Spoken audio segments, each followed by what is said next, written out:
Hey, do you suspect that you may be quietly being fired from your job? In this video, I'd like to share some of the red flags that I noticed in my last job.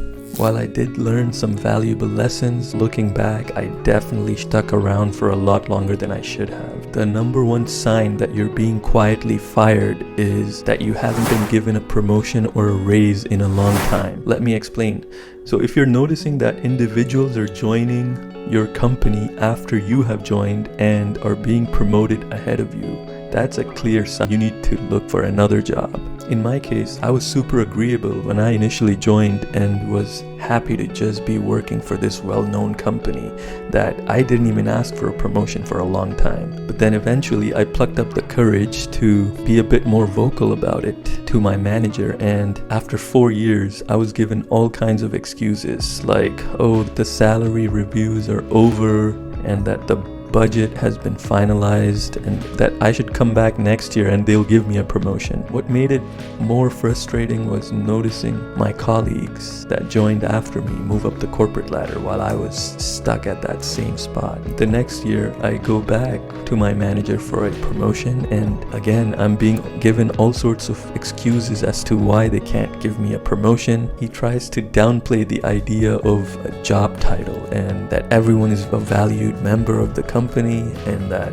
he tried to give me a small raise, but the raise was just not enough to make me satisfied. If they don't follow through with their word on promotion and raise, you're better off looking for another job.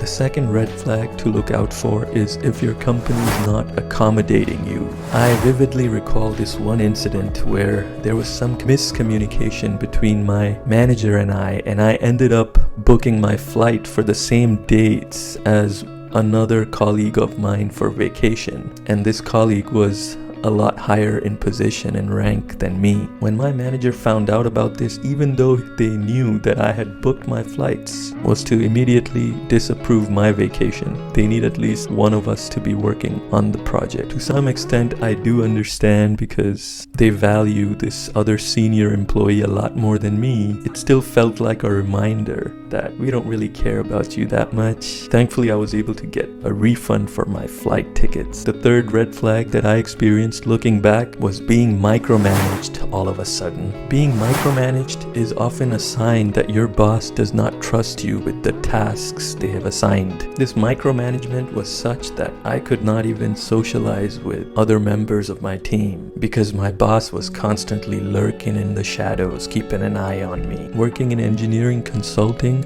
it's a fast-paced work environment with deadlines and project deliverables that are interdependent. So you do have to keep up with the work, but this micromanagement was just a bit too much for me. I noticed that my boss would sometimes show up out of the blue to check up on me and how I'm doing, and these visits became more and more frequent as time went on. The last thing I noticed is that my manager was extra hard on my mistakes. Things that weren't a big deal in the past became a big deal all of a sudden. I had worked there for 5 years, and in the past, occasional mistakes would be met with constructive feedback, but at some point every small error was magnified, used as evidence of your incompetence. I noticed my manager calling in performance evaluations all of a sudden, and one of the documents that I had prepared, they pointed out all the mistakes in it, which was never a big deal in the past, but all of a sudden it's a huge deal to them. Being under scrutiny and having to explain yourself was no fun experience for me, and it certainly is a sign that your company doesn't value you. If you see any of these signs at your job, I highly recommend that you start looking for another job that's a better fit for you. It's not worth sticking around, wasting your time on a company that doesn't have a future in mind for you. It's not worth sticking around, wasting your time on a company that doesn't appreciate you, because that's going to lead to all sorts of health issues, and mental health issues can be a source of stress. Remember, life is too short. I've always believed that there needs to be more of a more motivation than just paying the bills for me to work any job. These are the signs that I have observed from my personal experience that I'm sharing here. Don't forget to like and subscribe. Catch you later.